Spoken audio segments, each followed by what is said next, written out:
प्यारे बच्चों, कैसे हैं आप सभी। क्या इस अंतिम 40 दिनों में जो कि आपके पास से बचे हुए हैं CUET UG 2023 के एग्जाम के लिए, उसमें आप कुछ बेहतर करना चाहते हैं। अगर आप करना चाहते हैं कुछ बेहतर, तो बेटा आपके पास में एक बेहतर समय सारणी होनी चाहिए। मतलब आपके पास में एक बेहतर टाइम टेबल होना चाहिए जिसमें आप लोग क्या कर सकते हो, CUET UG 2023 की तैयारी कर सकते हो। सिंपल सी चीज है बेटा कि आपके पास में आपका पूरा का पूरा फोकस इन 40 दिनों में सिर्फ और सिर्फ स्टडी को होना चाहिए।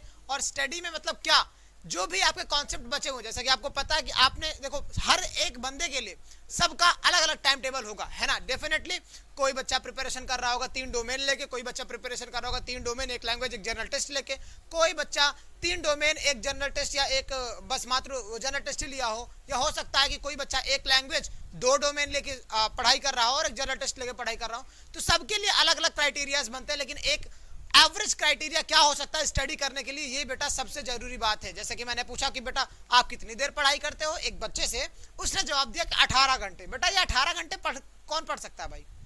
18 घंटे कौन पढ़ सकता है भाई? 6 घंटे माइनस करो जो कि सो गया, तो 24 घंटे मतलब आप खाते पीते नहाते कब हो भाई?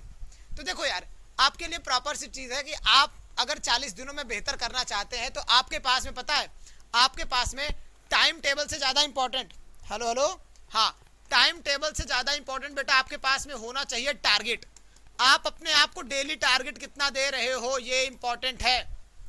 आप अपने आप को डेली टारगेट कितना दे रहे हो। जैसे अगर मैं बात करूं कि आप फिजिक्स पढ़ रहे हो, या मैं बात करूं आप केमिस्ट्री पढ़ रहे हो, ठीक है, तो होता क्या है कि हमारे पास में ओवरऑल चैप्टर्स बहुत सारे हैं। कई बच्चे ऐसा होते हैं कि एक दिन में एक चैप्टर उठा के पढ़ना शुरू कर दिया, उसी में स्टक रह गया, पूरे दिन खत्म काम, केमिस्ट्री और मैथ का रिवीजन नहीं किए।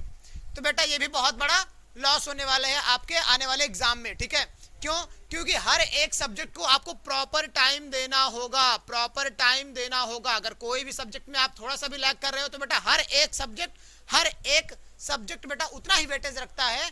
जैसे अगर मान लो फिजिक्स के 200 मार्क्स के होने एग्जाम, तो बाकी सारे के भी डोमेन के 200 ही मार्क्स के होने वाले हैं। इसमें अगर तुम्हें 150 मिला, बाकी में तुम्हें 100 मिले, तो आपका नहीं होने वाला है काम, नहीं चलने वाला काम, ठीक है। तो अगर आप बेटा हर एक चीज को एवरेज टाइम दोगे, हाँ डिपेंड करता है कि आपको ज्यादा कौन सा आ रहा है, कौन सा कम आ रहा है। जैसे मैं एग्जांपल की बात करूं, अगर आपको केमिस्ट्री बहुत ज्यादा आ रही है, फिजिक्स कम आ रही है, तो ऐसा नहीं है कि आप फिजिक्स पढ़ो ही ना, छोड़ दो, नहीं बेटा, फिजिक्स पे आप फोकस करो, केमिस्ट्री को आप रिवीजन करो। क्योंकि इन 40 समय में बेटा आप ऐसा कर सकते हो कि 20 दिनों तक अभी भी मौका है, जितने कॉन्सेप्ट आपके बचे हुए हो, चाहे वो PCM के हो, चाहे वो जनरल टेस्ट या लैंग्वेज के हो, 20 दिनों में पूरे के पूरे कॉन्सेप्ट को ढूंढ निकालो, जो जो बचे हुए हैं। ऐसा नहीं कि सारे बचे होंगे, जो जो कॉन्सेप्ट बचे हुए ढूंढ निकालो और पढ़ना स्टार्ट कर दो, ठीक है। और लास्ट के 20 दिनों में PYQs करना स्टार्ट कर दो। और बात करें बेहतर टाइम टेबल की बेटा, तो आप एक बात याद रखना, हेल्थ से कोई कॉम्प्रोमाइज नहीं बेटा। क्या सर? हेल्थ से कोई कॉम्प्रोमाइज नहीं, बिल्कुल। कहते हैं स्वस्थ शरीर में स्वस्थ मस्तिष्क का विकास होता है। तो उसी तरीके से आपका ये बेटा दिमाग जो है एकदम फ्री रहेगा तभी जब आपका बेटा हेल्थ सही रहेगा, ठीक है। तो पहली बात तो बीमार नहीं होना है, अपनी हेल्थ का बहुत अच्छे से ख्याल रखना है। दूसरी चीज 6 से 7 घंटे प्रॉपर आराम से सो। पहले अब सोते ही मत रह जाओ। इस 6 घंटे से 7 घंटे को आप पूरे यानी कि जो 40 दिन बचे हुए हैं आप अच्छे से यूटिलाइज करो। अपने मेमोरी को जितना भी आप पढ़ रहे हो, पता है जितना कुछ आप पढ़ रहे हो ना, कई लोग होते हैं कि सोते ही नहीं है भाई। अब सो क्यों नहीं रहे भाई? 2 घंटे सो रहे हो, 4 घंटे सो रहे हो, बाकी आप फोन लेके जुटे हुए हो, इसका क्या मतलब है भाई? तो इसका भी एक गलत मतलब ये है कि जितना आप पढ़ रहे हो ना, ये स्टोर कब होता है? जब आप सोते हो।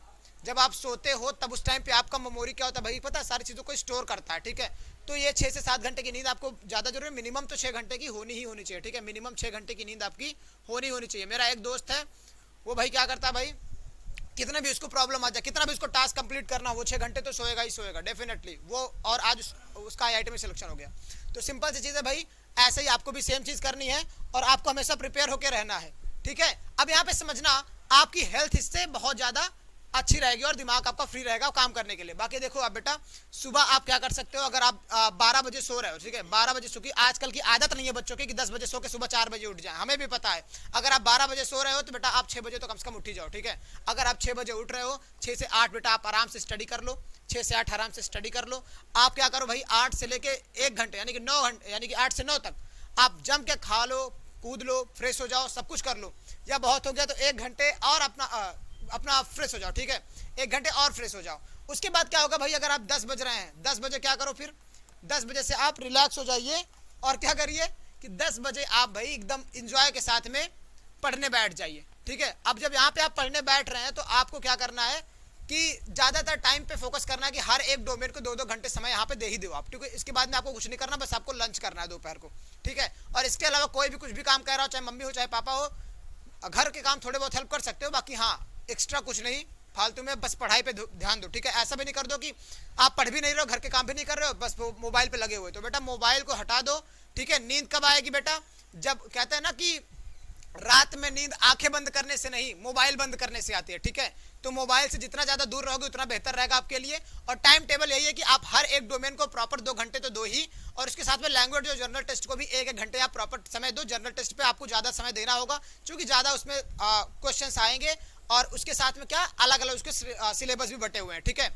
इसके साथ में जो चैप्टर अब ज्यादा डिफिकल्ट लगे आपको, उस पर आप 1 घंटा 1.5 घंटा एक्स्ट्रा दे सकते हो। और रिवीजन जरूर करना, संडे को तो पूरा रिवीजन ही करना, लेकिन अब आपके पास बहुत ज्यादा वक्त नहीं है तो कोशिश करिए कि एक्स्ट्रा टाइम निकाल के आप रिवीजन करें। जैसे अगर मैं बताऊं, अगर आप 3 डोमेन आपने सिलेक्ट किया तो 6 घंटे डोमेन के लिए हो गया, ठीक है। 1 घंटे जनरल टेस्ट, 2 घंटे जनरल टेस्ट और 1 घंटे लैंग्वेज, तब भी आपके ओवरऑल 9 ही घंटे हुए, ठीक है। और बच कितने रहे? मान लीजिए 4 घंटे आपने खाने पीने नहाने में वेस्ट कर दिए, 6 घंटे सोने में, तब भी आपके पास में बेटा ओवरऑल 14 घंटे बचेंगे, ठीक है। तो इस 14 घंटे को बेटा आप सही से यूटिलाइज करो, पढ़ाई करते रहो मजे के साथ एकदम। Wish you all the very best. Study capital को सब्सक्राइब करो ऐसे ही मोर इन्फॉर्मेटिव वीडियोस के लिए, ठीक है। बाय बाय मेरे प्यारे बच्चों।